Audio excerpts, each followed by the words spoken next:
नमस्कार, म कृष्ण दाहाल।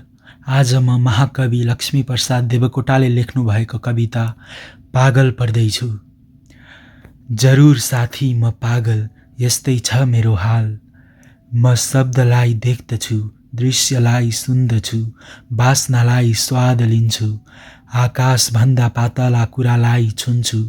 ती कुरा जसको अस्तित्व लोक मान्दैन, जसको आकार संसार जान्दैन।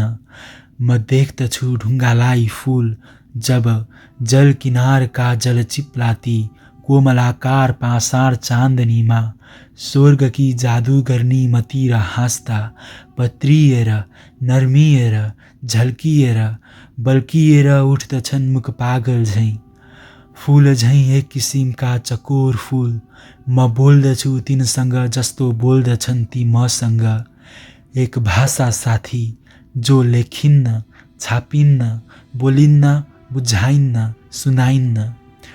जुनेली गङ्गा किनार छाल आउँछ तिनको भाषा साथी, छाल छाल। जरुर साथी म पागल, यस्तै छ मेरो हाल। तिमी चतुर छौ बाचाल, तिम्रो शुद्ध गणित सूत्र हर हमेशा चलिरहेको छ। मेरो गणितमा एक बाट एक झिके एकै बाँकी रहन्छ।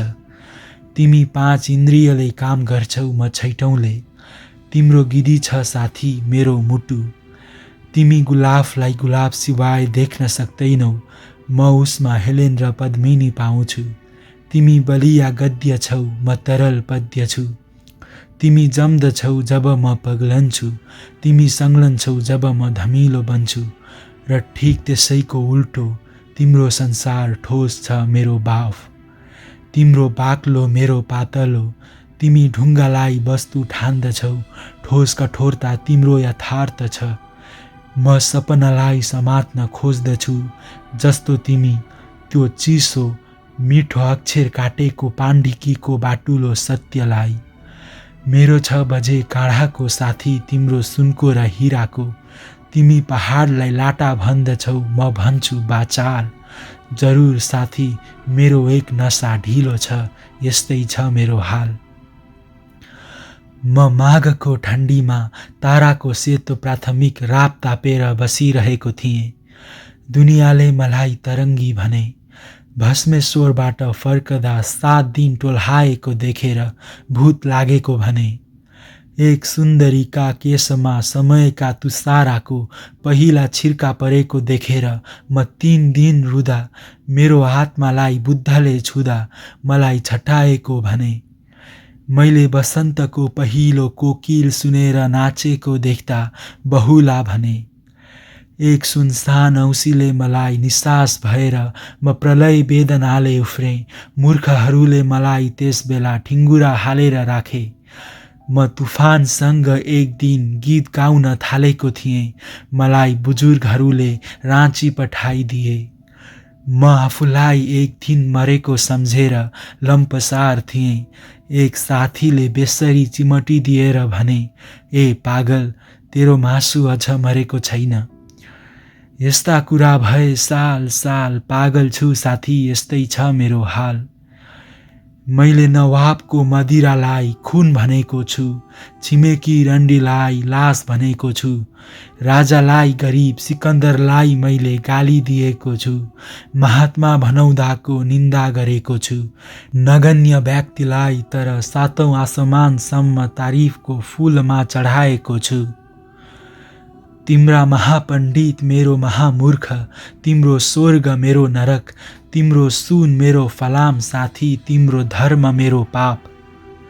जहाँ तिमी आफूलाई चालाक सम्झन्छौ, उहाँ म देख्छु तिमीलाई बिल्कुल लाटा। तिम्रो उन्नति मेरो अबुन्नति, यस्तै छ मोलमलाइएको उलट पुलट साथी। तिम्रो विश्व मेरो बाल, जरुर साथी म बिल्कुल चन्द्राहत छु, चन्द्राहत, यस्तै छ मेरो हाल। म अन्धालाई दुनियाँको अगुवा देख्दछु, गुफा तपस्वीलाई भगुवा देख्दछु। मिथ्याका मञ्च चढेकालाई काला नटुवा देख्दछु। विफललाई सफल देख्दछु, प्रगतिलाई अगति देख्दछु।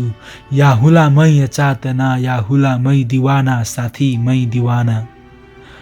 निर्लज्ज नेतृत्वको निरस रसनाको रन्डीको नाच हेर, जनअधिकारको डडाल्नको भाँच हेर।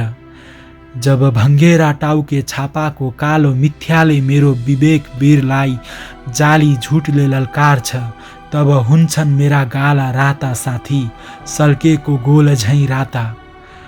जब निमुख दुनियाँ कालो जहर पिउँछ कानले र अमृत भनी ठानेर, र मेरा आँखा अगाडि साथी, तब हुन्छन् ठाडा मेरा रौँ रौँ। गर्गनका सर्पकेश झैँ मेरा जिस्काइएका रौँ रौँ। जब बाघले मृग खान आँटेको देख्छु साथी, या ठुलो माछाले सानो, तब मेरा मर्काइएका हड्डीमा पनि दधिचिलको आत्माको भयङ्कर बल पसेर बोल्न खोज्दछ साथी। तब कड्कडाउँछन् मेरा 32 दन्ते बङ्गारा दुवै, जस्तो भीमसेनका दाँत अनि प्रकोपको लाल लाल आँखाका डल्ला फनक्क घुमाएर एक डबलले म यो अमानवको मानव जगतलाई एक आगोको लपकाले झैँ हेर्दछु साथी। अफ्रिन्छन् मेरा कल पूर्जा खलत्रल खलबल, तुफान हुन्छ मेरो सास, विकृत हुन्छ मेरो चेहरा, बन्द छ मेरो दिमाग साथी, बडबनाल झैँ। म वन खाने आगो झैँ बहुला हुन्छु बहुला साथी, काँचै निलु झैँ विश्व विशाल जरुर साथी। म सुन्दर चकोर असुन्दर फोर, कोमल क्रूर चिडिया स्वर्गाग्नि चोर, तुफान पुत्र पागल ज्वालामुखीको उद्धार, भयङ्कर व्यक्तित्व पाल जरुर साथी, सन्के मगज छु सन्के, यस्तै छ मेरो हाल।